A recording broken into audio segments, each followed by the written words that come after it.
Chapter 6, Learning Objective 3, we're going to analyze purchase transactions under a perpetual inventory system.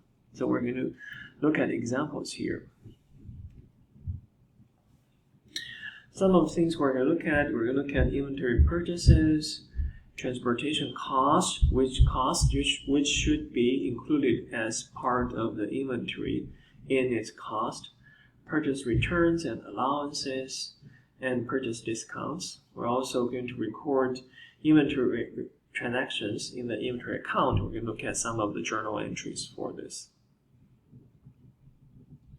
So let's look at an example. So first of all, let's assume a Walmart store receives $10,500 worth of bikes purchased on account. So by now, I think we should be very familiar with the purchase on account. That's accounts payable, right? So inventory increase when we received the bike, inventory increase, that's debit, inventory 10,500, and accounts payable, that's credit 10,500.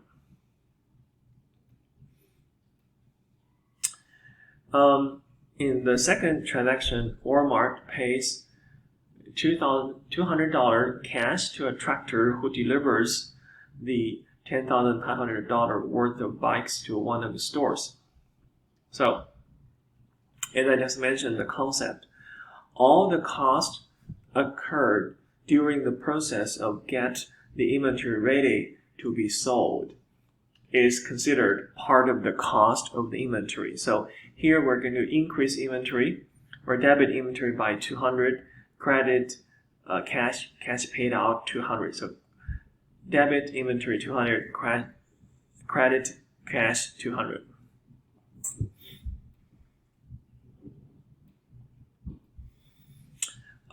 Let's assume there are some issues with some of the bikes. So Walmart returned some of the bikes to the supplier and received a $500 reduction in the balance owed. The balance owed, of course, is in Walmart's accounts payable. So accounts payable is liability. Liability decreased by 500. That's on debit side. So debit, accounts payable 500, credit inventory 500. Inventory also decreased by $500.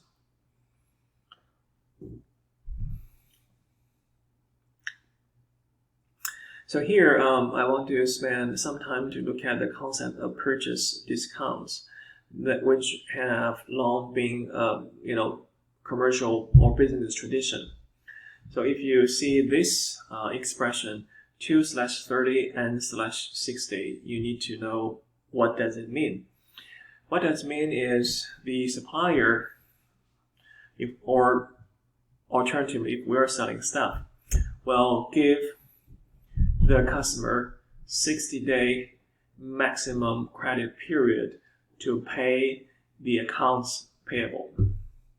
All right, so that's 60 come from. However, as we know, money has time value. $100 today is better than $100 6 days from now. And in addition to the problem that you have to be careful with your cash position, you need to have enough cash on hand to pay your bills when they become due.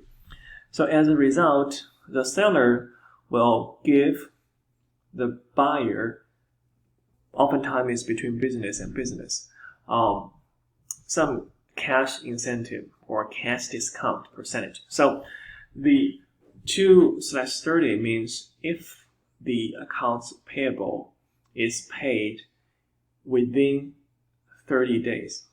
So within the discount period, in this case 30 days, the buyer will get an extra 2% cash discount. The N, you can understand that as net or none. So after 30 days, from 31st to the 60th day, there's no discount, or you have to pay the net amount. All right, so that's 230 and 60. Of course, most likely you don't want to go beyond 60, go beyond your credit period, because that will hurt your credit history or credit score. But if it's offered 2% within 30 days, then most likely the buyers will take advantage of this. All right, so that's that. Next time when you encounter this 2/30 and /60 or forward, you need to understand what does this mean. All right, so next we're going to continue with look at transactions under a perpetual inventory system.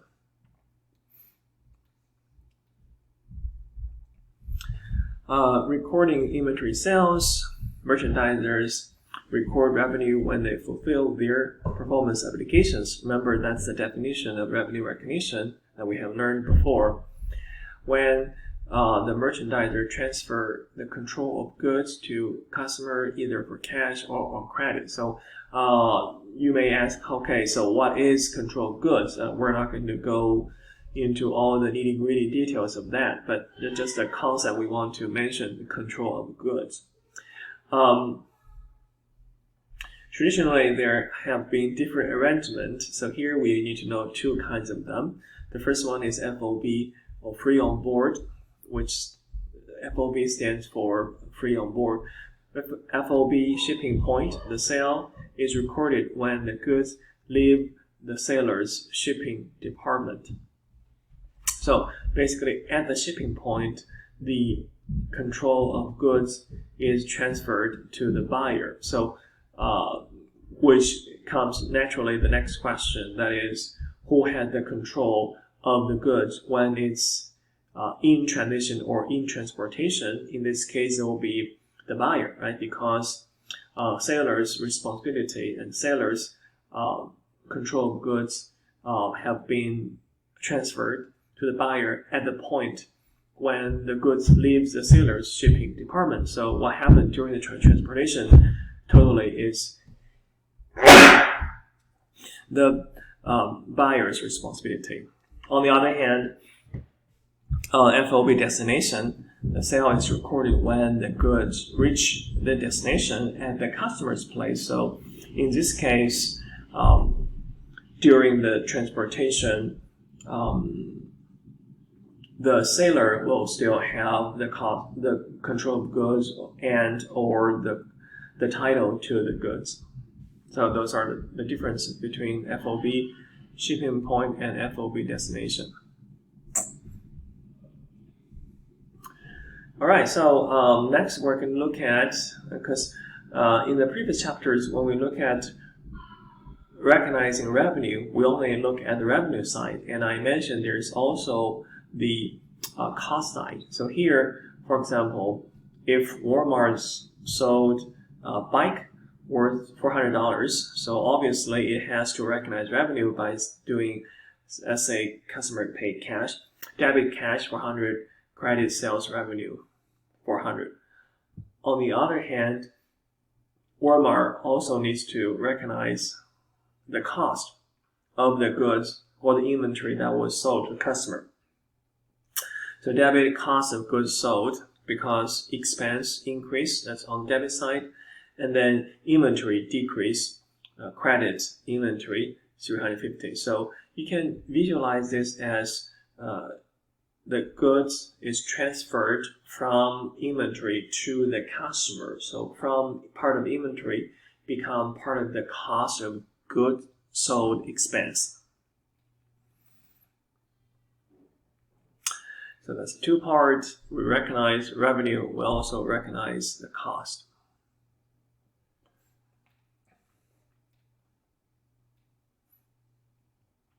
So as I just mentioned, if we use the Walmart example, we sold 2 bikes for $200 each. So cash and sales revenue, cash increased by 400, sales revenue increased by 400. The bikes has been recorded in the inventory at a cost of $175 each. So total is $350. So part of the inventory is transferred into the cost of goods sold when the 2 bikes are sold to customers. So debit cost of goods sold, credit inventory, each at 350. Sales returns and allowances when goods sold to a customer arrive in damaged condition or for other reasons unsatisfactory, the customers can return them for refund, or they can keep them and ask for an allowance, which is reduction in the selling price. So it depends on the situation.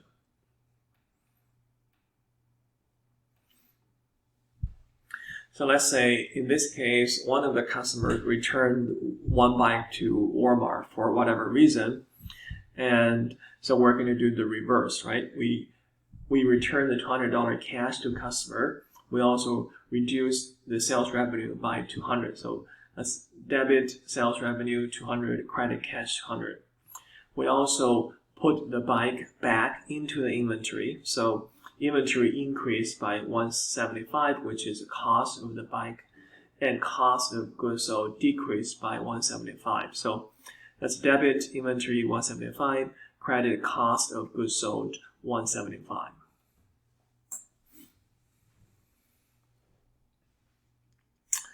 In the next learning objective, we're going to look at the sales of bundled item under a perpetual inventory system. So here we have an example. That is, let's say Sirius XM, which is a satellite radio company. They sold a vehicle equipment kit and a 12 months radio service package for a combined price of 200. So that's one condition or one piece of information. So the hardware, the equipment kit, and the service, which is the next 12 months radio service, it's a satellite radio service, combined for 200. Separately, the equipment will be sold for 100, and then the 12-month service will be sold for 150. So now we have to keep in mind the revenue recognition principle. That is, we have to wait until we have performed or fulfilled the obligation to recognize revenue. We have to wait for that moment.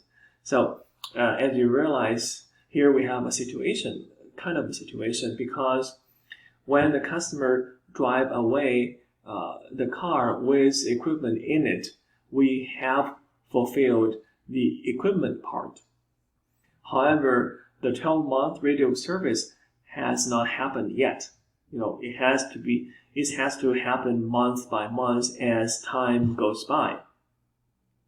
So here, when the customer get the equipment, we're going to recognize the part of the revenue that's related to the equipment, and then every month we're going to recognize the service revenue for the radio service. So remember, in the 5 steps, here is step 4. We have to allocate the transaction price to the different obligations. So here, total price is 200. How are we going to allocate them? We're going to use their separate price. So the radio will be separately sold for 100. The 12 months program will be sold for 150. So altogether, it will be 250. We use the ratio of each component out of the total. So 100 out of 250 is 40%. 150 out of 250 is 60%. So 40% of 200 is $80, and 60% out of 250 is 120. So that's the amount we're going to use to recognize the revenue for the equipment, the radio, and the program. So the radio will be recognized for $80 revenue, and the 12-month service will be recognized as at $120. Again, it's proportionate to their total value or revenue if they had been sold separately. All right, we're going to continue on the next clip.